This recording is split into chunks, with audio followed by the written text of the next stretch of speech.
Hello, so my name is Bridgette Bartlett, and I work with the St. Mary's Nutrition Center in Lewiston, Maine, which also has lots to gardens.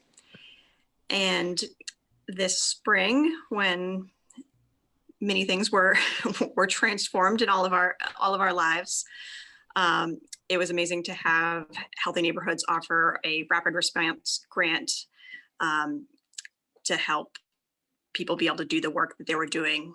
So for us in the community gardens, we were doing all our research and trying to figure out, what was, can we still open the gardens? Can we have people gathering? Is there a way to do this safely?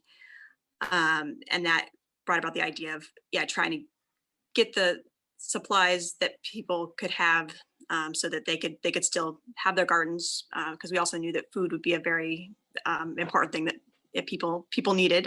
People always need, but especially during that time. And so through getting funding from Healthy Neighborhoods, we were able to put together gardener safety kits, so that they could garden more safely.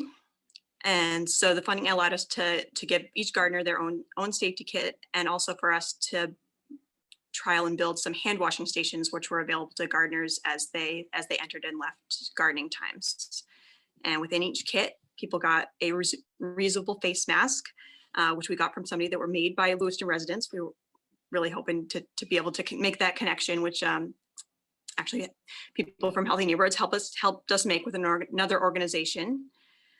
And we also gave people individual hand tools to be able to work in their garden, a bucket to hold everything together, and they could also use that for watering and bringing harvest home to wash. It also included some COVID information and the garden protocols.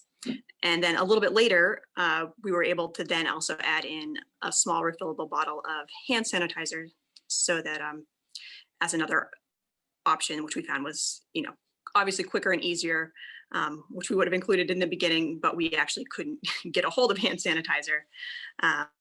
So it was nice to be able to make that adjustment and have multiple options for people coming.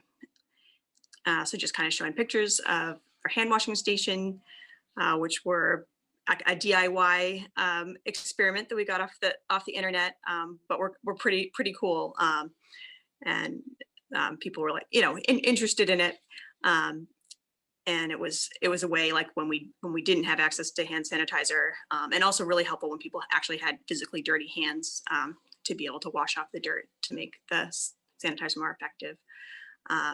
So it's pretty cool. Some downfalls of it was just there were some gardeners who were older, or they had a little less balance issues that made it a little bit harder for using that. So it was good also to have multiple options, or sometimes we'd have to help pump it for people, because it was actually foot pumps, so no hands involved. Later, we also did some renovations to our water sources within the garden as well, and set up things so we could have like little places for people to wash hands in the garden as well. And just to show some pictures of the gardeners out there harvesting, innovatively using their bucket for watering their plants outside their apartment there. And so overall, there was over 100 Lewiston residents who received PPE, personal protection equipment, and education, and everyone was able to enjoy seeing the gardens growing in the neighborhood this year. We were able to have the gardens, and I feel good about it, and feel like we were not only providing things for folks in the neighborhoods to access their garden, but also just in general in the community, getting more of that education and safety gear out there.